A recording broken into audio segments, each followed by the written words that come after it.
Good morning, good afternoon, and good evening to everybody. I know everybody's everywhere, so different time zones. Thank you for joining our second meetup on CKAN Monthly Leave. If you haven't attended CKAN Monthly Leave on the first one before, it's a monthly web series where each month we meet to connect and explore different topics within and around CKAN. We'll kick this off with a talk from our speaker, Joe Natividad, who's going to tell us more about his recent contribution to the CKAN project. But before that, I have a couple of housekeeping items. Just to flag to people, the meeting is being recorded and will be uploaded to our YouTube account. And a few boring things before we get to the fun. If you want to ask or add something, feel free to raise a hand and go ahead. You can also drop things in the chat. I will make sure your questions get your answer. And then if you want to add things to the agenda, feel free to do it in the meeting doc. I will drop a link in a second. And last but not least, please use hashtag CKANMonthlyLeave to share your experience on social media channels.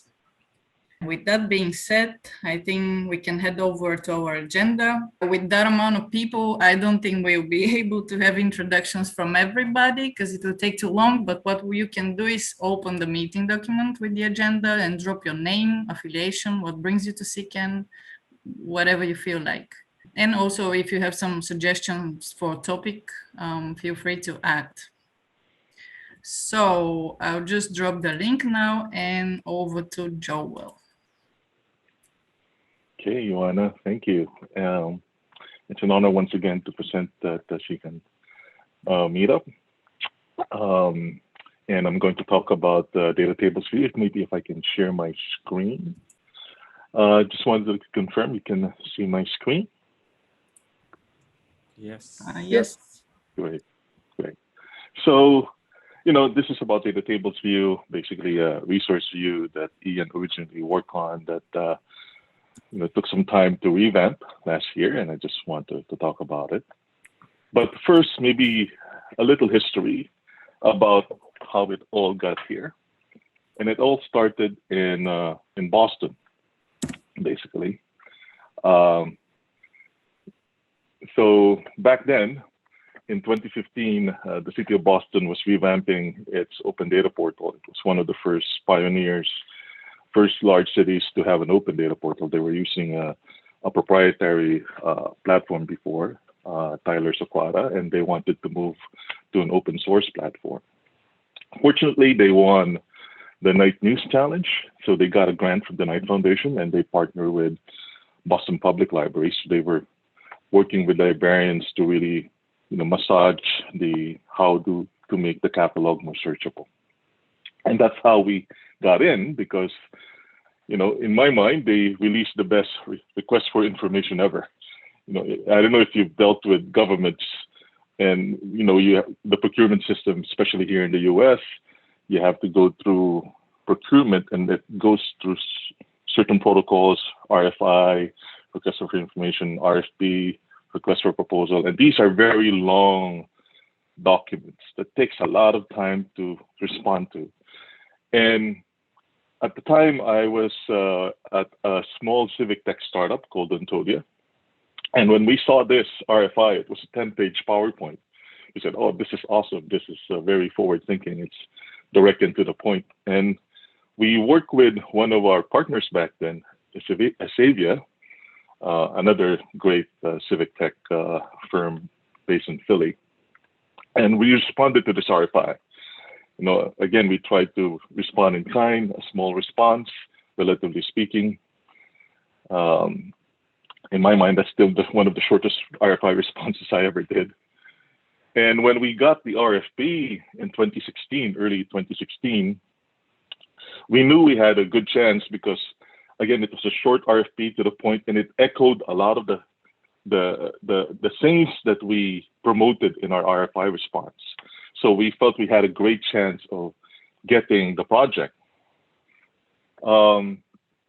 And then we partnered with another firm, AppGeo, shortly after.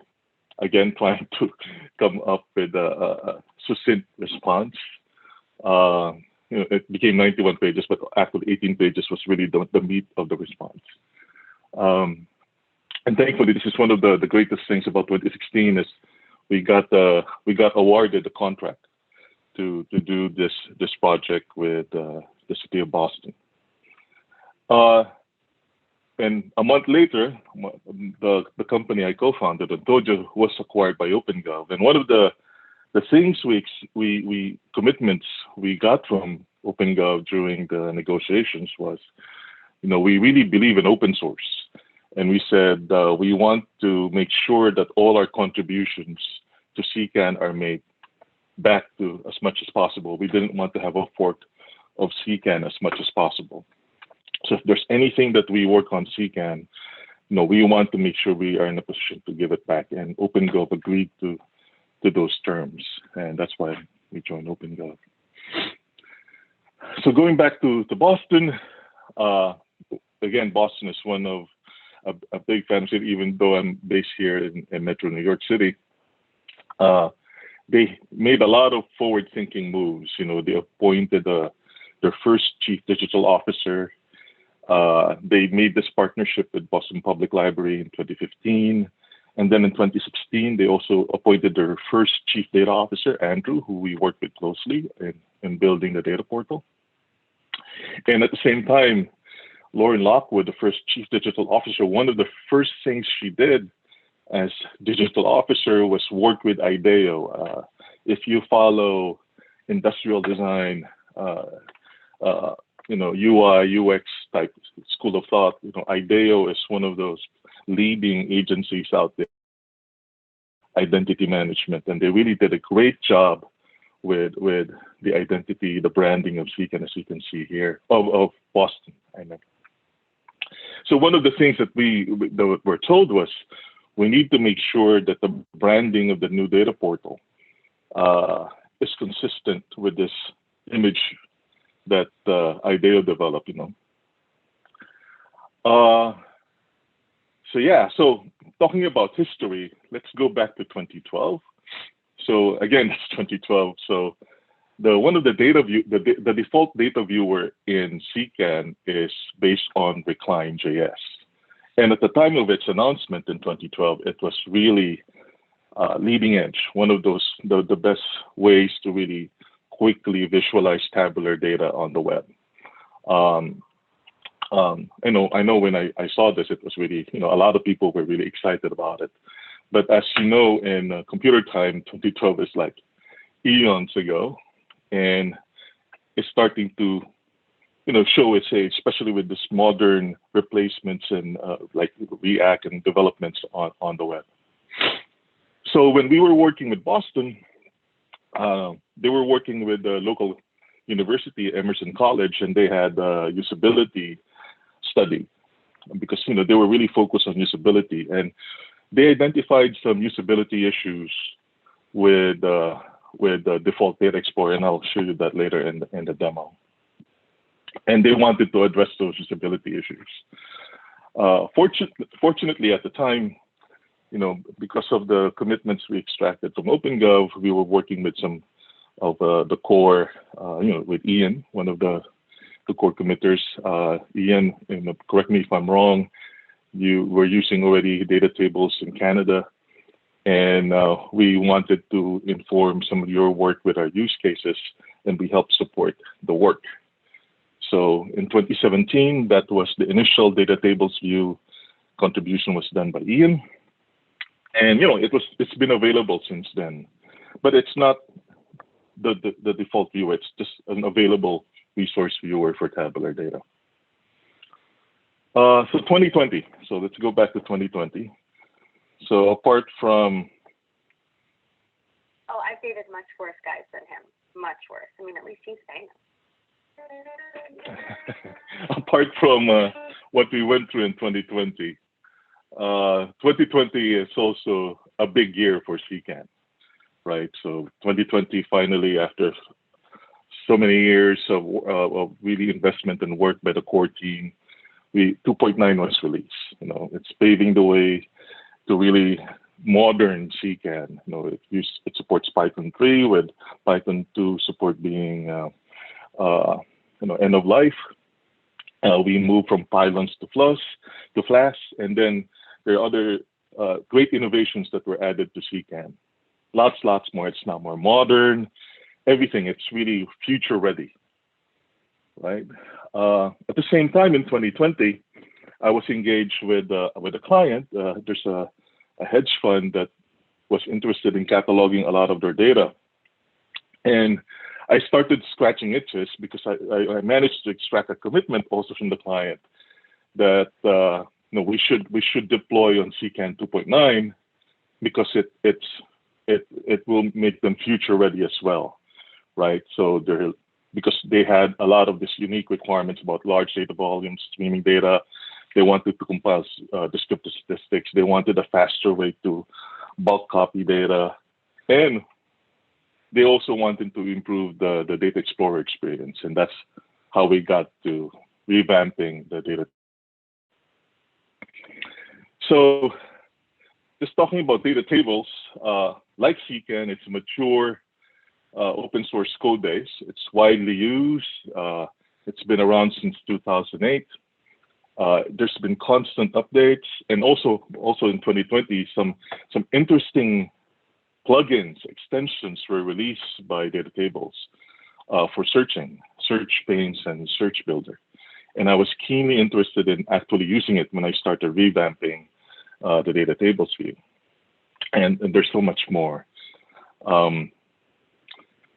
So finally, we get to talk about the work we put in. Here's a list of all the features. I'll run through this quickly. But there's nothing like a demo to really show it in action, right? So search highlighting. So as you can see, we use highlight.js, column filters, so you can do multi-column search. You can view the list in two modes. You can do filter download. So say you want to filter it. So instead of downloading the whole table, you can just download what you filtered. You can also suppress columns you're not interested in. You can copy to Clipboard and print. You can do drag and drop reordering of the columns. It state saves. It uses a data dictionary when data dictionary entries are defined. It linkifies URLs automatically. It creates automatic thumbnails.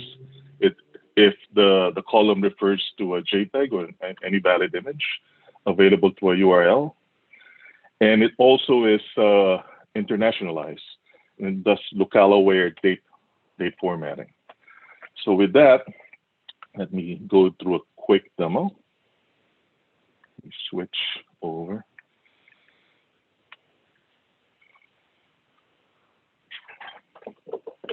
Okay, so just to show you what the old DataTables view was doing, let me go to Boston.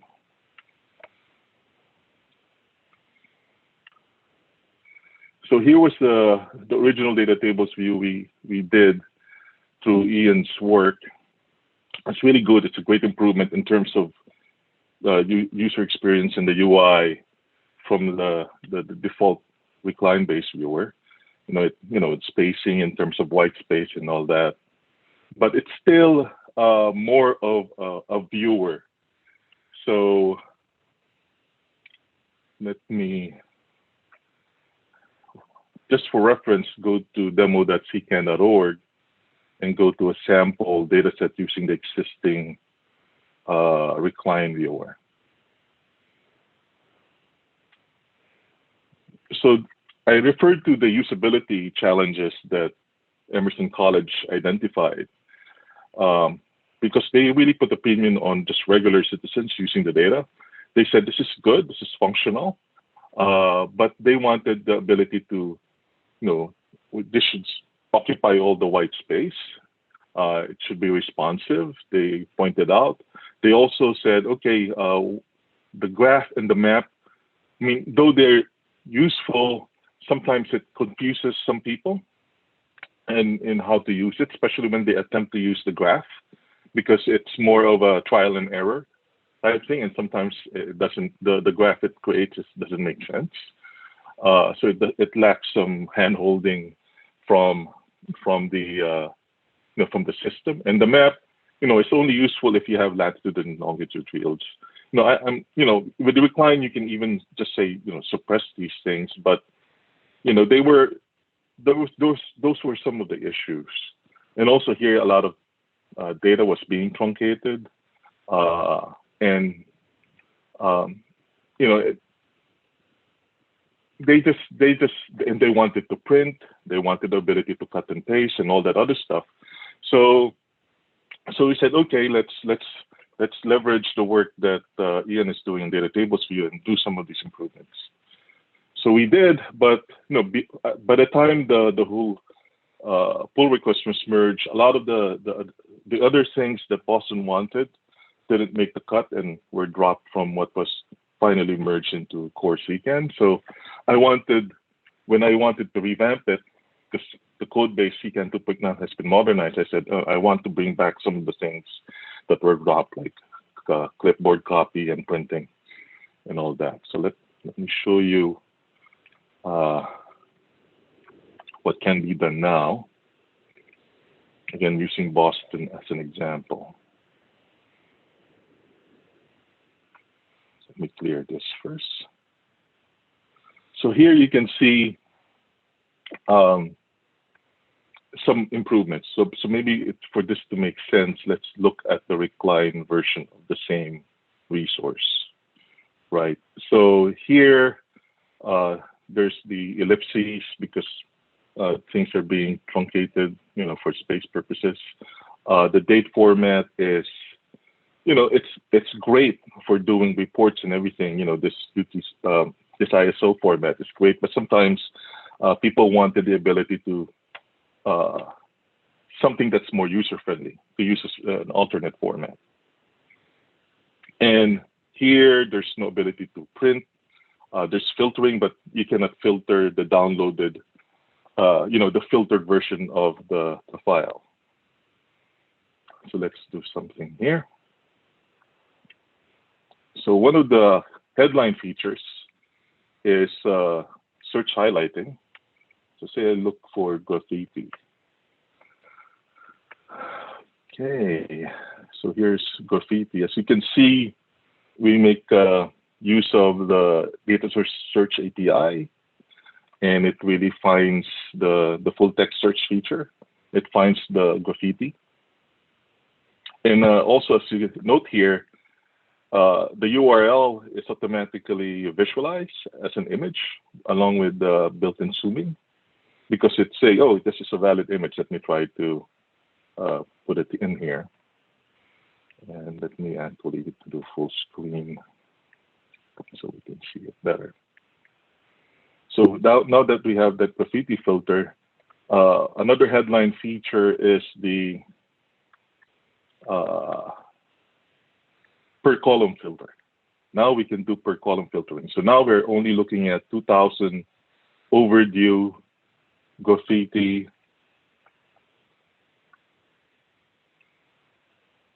Oops, maybe I misspelled graffiti.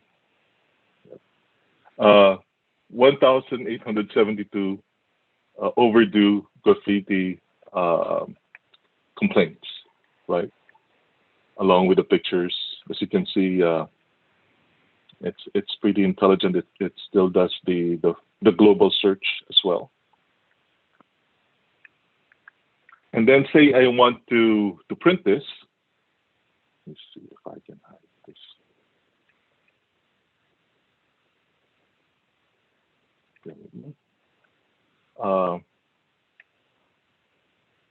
Well, let's go through the features one by one. If I want to copy this, right, it will only copy the first 20. So let me do say copy.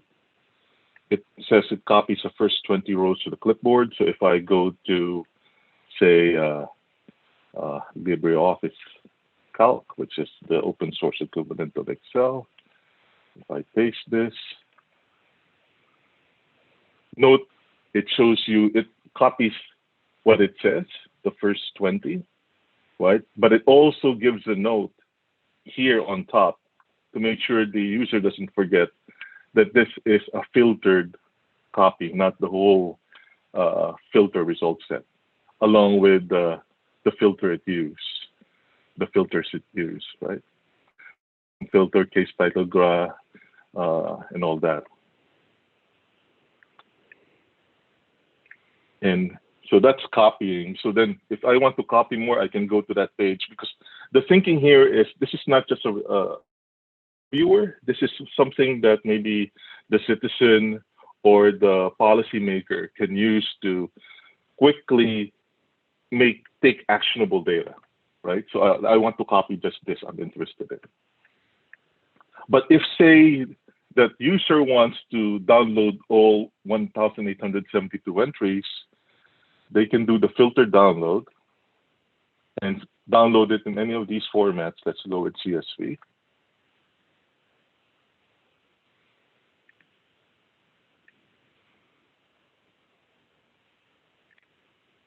Okay, there it is. So as you can see, here it downloaded the 1,800 plus entries, not all 141,000 results, 141,000 rows, right? So that's filtered download. Another thing you'll note here is printing. So it can print. Of course, you can change this. So here it's getting kind of busy. It's not that usable. So here's another feature that I managed to incorporate to make this say, if I want to really print something quickly, say I'm not interested in some of these columns. So if I go to this column visibility, you were say I only want target date, close date, the closure reason, let me remove that. I don't, the case title we need to keep. Say I don't need this latitude, I don't need this longitude, I don't need, this is not closed yet. I don't need these things, and let me remove it. And let's see how it looks like now when I try to print it. So it's more serviceable, especially if we, maybe if I do it landscape. You know, I mean, you can tweak this so you can, it really only shows what you want, right? So maybe it just, the case ID, let's give that another shot. Let's remove some things that we know don't apply.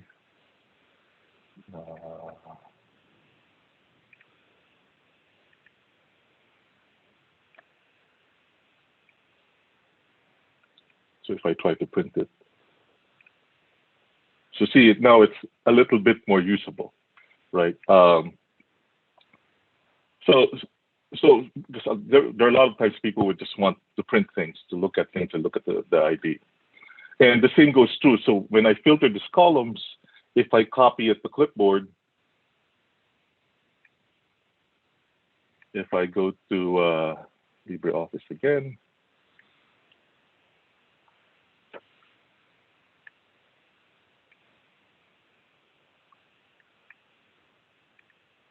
you know, it only copied the visible rows, visible columns, as you can see. So it's quite smart. It has, let's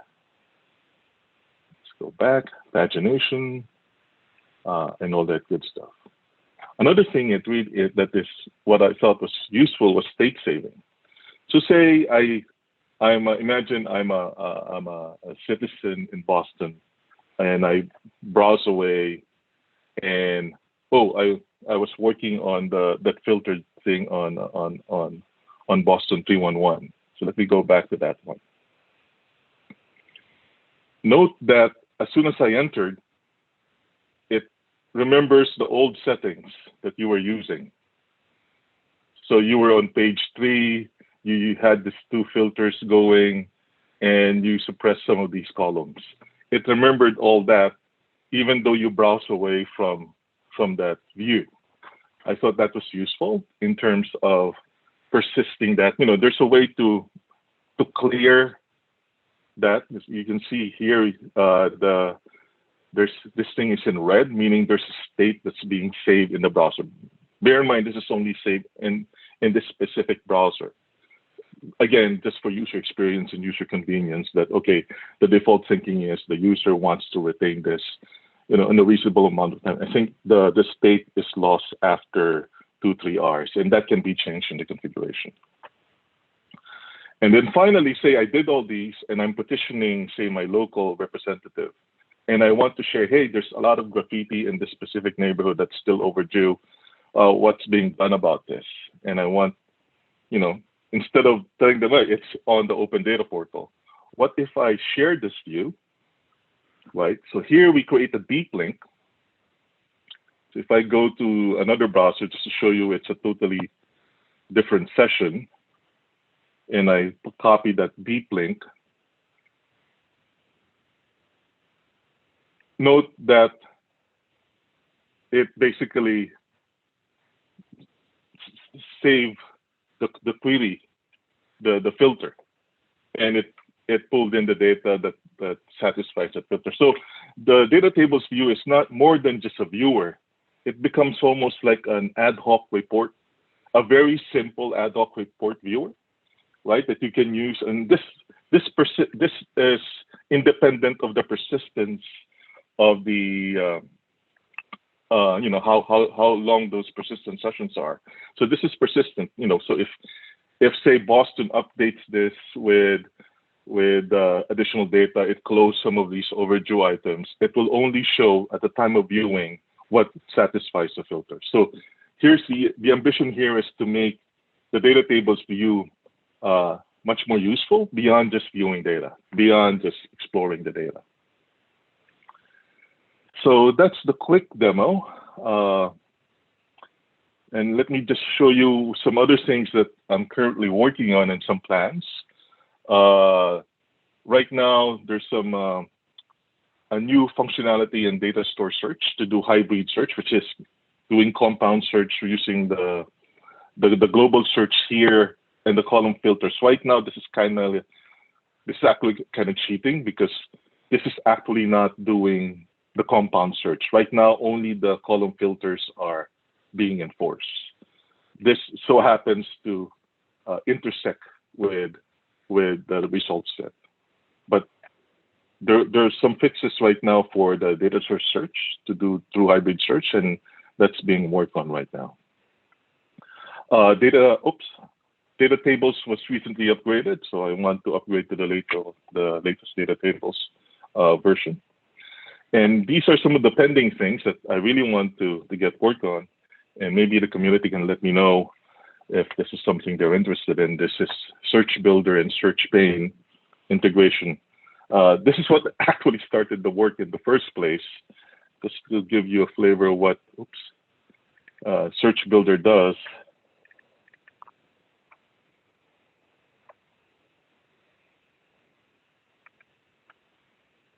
Extensions, SearchBuilder.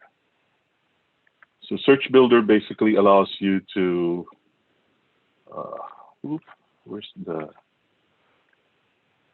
where are the demos? There you go. I can find the demos. There are examples.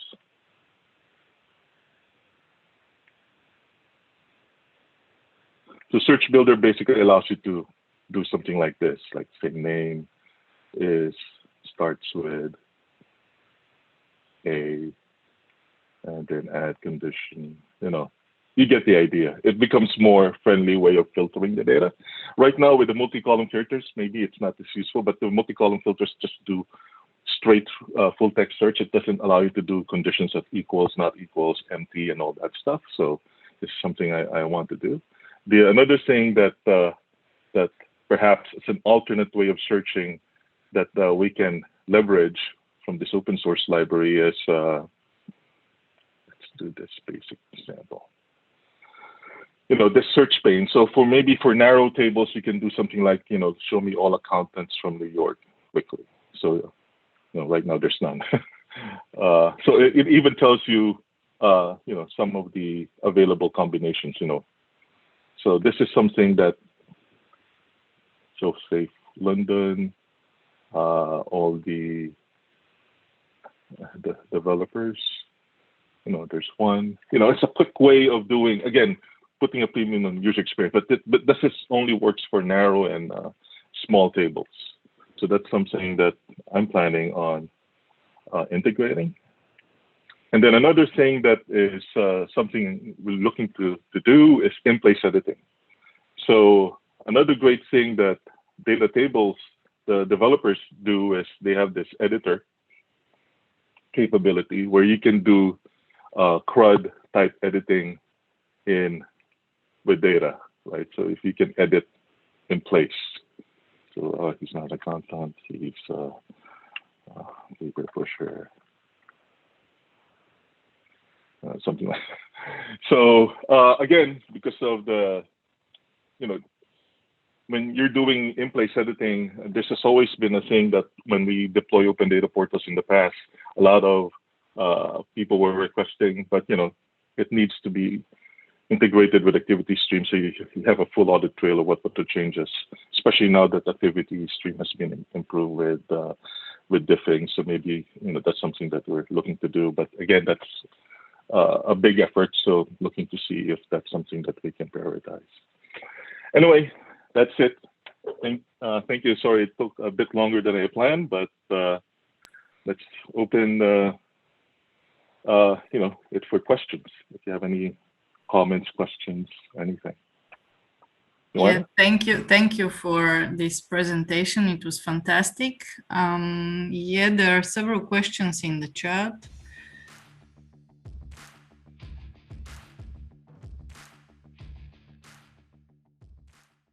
Yes, it comes from the data store. It needs a data store. Yeah, it needs to be tabular data. Yes.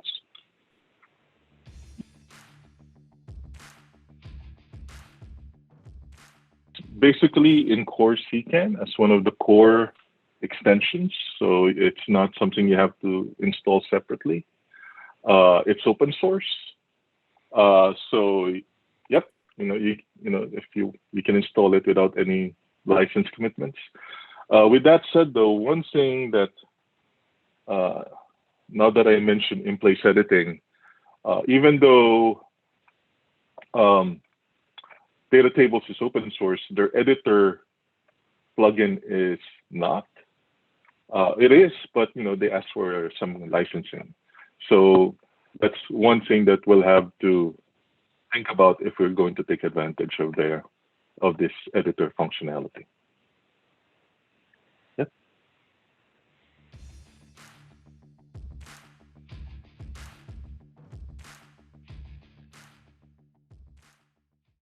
Yes.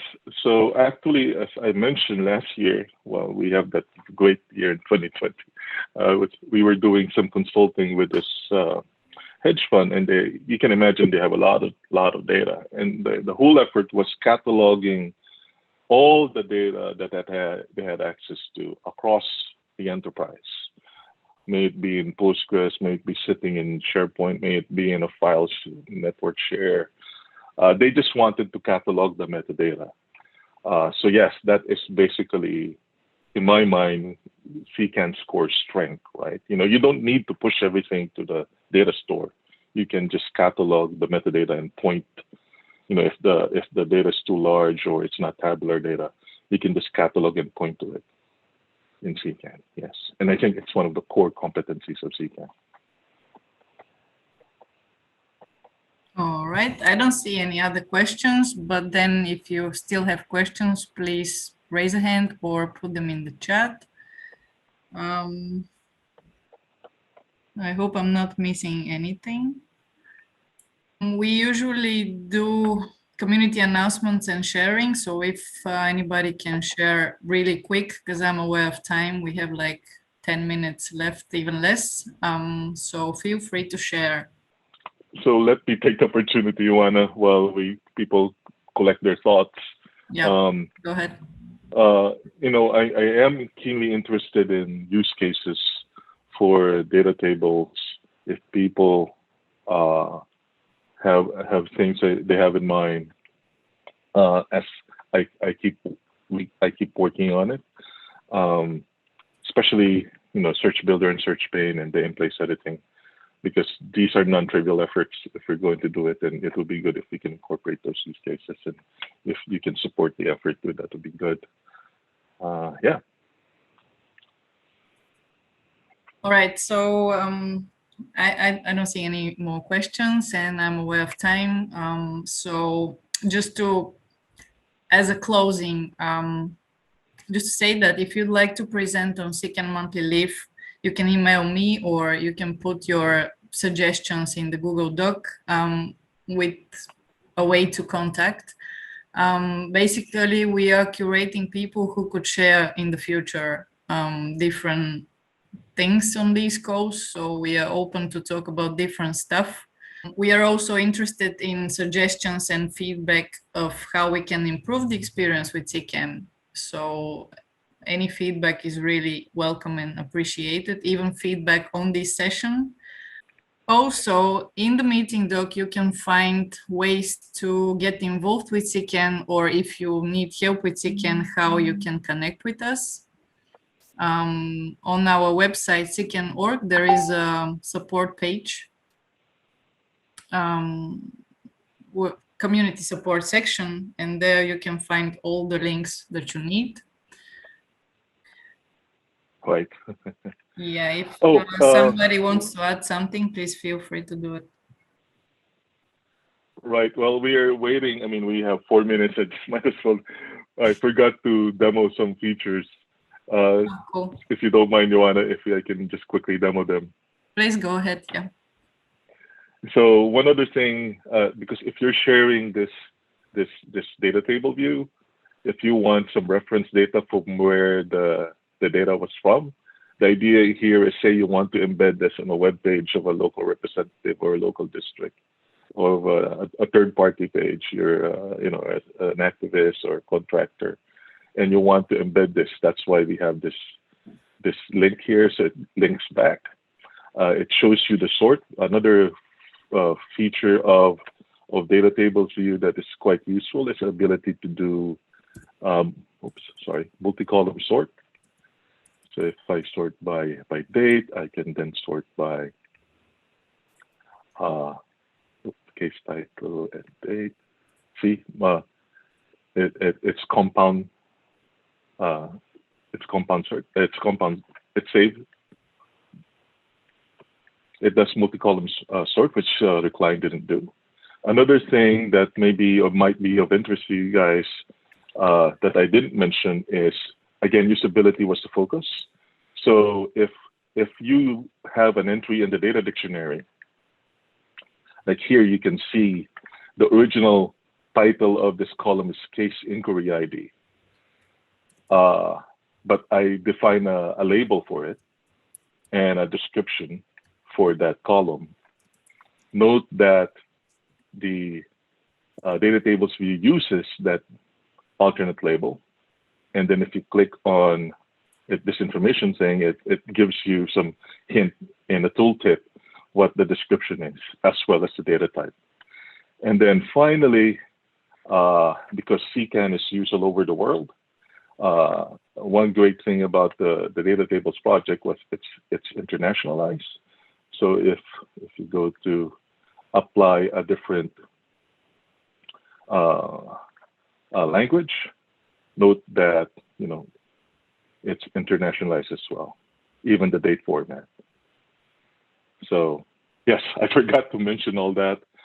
And finally, one other thing I wanted to show to people is the alternate view mode, which is you have the grid view, which is the one we were looking at. But here's like the list view, which is also responsive. But the thing with this is it optimizes for on a record per record viewing. So if I maximize this. So see, this is, say I just want to share, just print one specific record or copy one specific record. In this alternate view, you can do that. So yeah, I forgot to mention that during the demo, but I just wanted to point that out because I thought these were very useful ones. So with that, thank you once again. Sorry for the post-demo demo. Joanna? Yeah, I just looked at the chat. People, thank you very much. Yeah. Thank you for your attention. So yeah, thanks to everybody. I hope you really liked this meetup. And I guess see you in August. Like these meetups happen every third Wednesday. So you will have, of course, invitations, especially if you subscribed to receive ones. So yeah, thank you. Yep. And I will give the deck to Joanna. So, you know, if you want the deck, you can ask it from Joanna. I can put it under the recording, for example, yeah, which will be uploaded as well. Great, thank you. Thank you, everyone. Bye, have a good day. Thanks a lot. Or night. Thanks. Bye. Thanks. Bye-bye. Bye-bye. Bye-bye. Yeah.